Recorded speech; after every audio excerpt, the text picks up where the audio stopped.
O transplante capilar tem uma limitação que se chama área doadora. Eu só posso pegar raízes do próprio paciente, eu só posso pegar das regiões que eu tenho certeza que o paciente não tem a genética da calvície e eu não posso gerar nenhuma sequela nesse paciente. Se eu pegar raízes de forma aleatória, enfim, sem um método, eu posso gerar sequela ali. Eu posso gerar uma calvície traumática no paciente, pode deixar a área doadora rala. Sim, porque a raiz que saiu daqui, ela deixa de existir aqui para existir somente onde ela foi transplantada. Fazendo uma analogia, imaginem eu chegar com uma retroescavadeira e arrancar uma árvore com raiz e tudo de um lugar e replantar essa árvore em outro lugar. Vai passar a ter árvore somente onde eu replantei. Da onde eu tirei a árvore, vai ficar sem nada aquele buraco. Mesma coisa a área doadora. Ou seja, existe um limite máximo e a gente tem que saber usar esse limite com responsabilidade, fazendo o melhor planejamento possível. Então, o que diferencia os cirurgiões, na verdade, é o como. Como utilizar esse limite, como fazer o planejamento, como usar essa área doadora com responsabilidade para a gente poder entregar o melhor resultado possível e ainda, dependendo do caso, dar possibilidades desse paciente ser operado outras vezes no futuro. Sim, outras vezes. Muitas vezes a gente pega pacientes jovens com calvícies iniciais que podem ser que precisem de um transplante no futuro. Não porque o transplante não tenha dado certo, mas porque os cabelos que ele tinha antes do transplante podem continuar avançando na calvície, principalmente se ele não fizer o tratamento clínico em paralelo. Então a gente tem que pensar nessas possibilidades sim. E também nos casos que a área doadora não favorecem a gente. A gente tem que saber usar o recurso que a gente tem para entregar o que é melhor possível para o paciente. Recentemente eu fiz cirurgia num paciente quaternário, ou seja, o quarto transplante dele. Ou seja, a área doadora dele já estava assim, quase no limite do que ela me permite tirar sem gerar nenhum problema nele. E ele queria um resultado.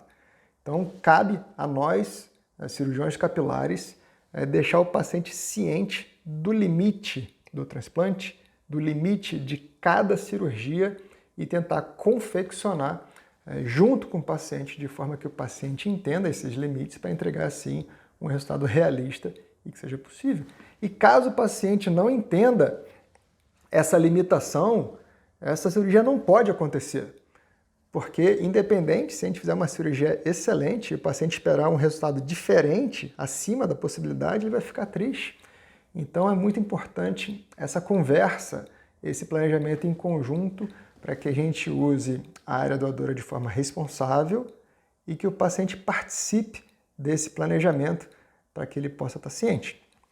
Esse paciente, por exemplo, que eu fiz, esse que era o quarto transplante, a gente pegou aonde ele tinha cabelo, que ele já tinha um resultado bem satisfatório, e ele queria mais, normal, né? Todo calvo quer ter mais cabelo. Mas como eu tinha um limite máximo, não tinha menor cabimento eu, por exemplo, rebaixar a linha frontal dele. Porque para isso a gente precisava de muitas unidades e a área doadora não é capaz, não era capaz de me dar essas unidades, então a gente fez um transplante entre fios para aumentar a densidade. Então esse é só um exemplo de uma forma de utilização de uma área doadora, de um transplante que não foi um transplante com muitas unidades, né? Porque as pessoas gostam de números, e o transplante bom, o transplante de excelência, nem sempre é o que tem números altos. O transplante de excelência é o transplante bem feito, de acordo com cada caso, com cada objetivo, com cada limitação. Então, se você está planejando fazer um transplante, se você já fez transplante no passado e pensa refazer, tenha sempre em mente que você tem uma limitação, que é essa área doadora. E você não tem que pensar só nessa cirurgia, não. Você tem que pensar num planejamento para a vida. Tá? Então, o tratamento da calvície não é só o transplante, entra também junto o tratamento clínico e muitas vezes o planejamento de prováveis cirurgias futuras. Então, isso tudo tem que ser colocado na mesa na hora que você estiver decidindo operar, na hora que você estiver escolhendo o seu cirurgião capilar, vocês conversarem sobre tudo isso, sobre todas as possibilidades, que, é claro, varia de caso para caso. Tem pacientes não, que tem algumas calvícies que a gente pode pegar já o potencial máximo dessa área doadora e usar tudo de uma vez. Tem pacientes que não têm um potencial suficiente para suprir a calvície, então a gente vai suavizar a calvície, enfim, são inúmeras possibilidades que têm que ser todas conversadas antes da cirurgia para o planejamento.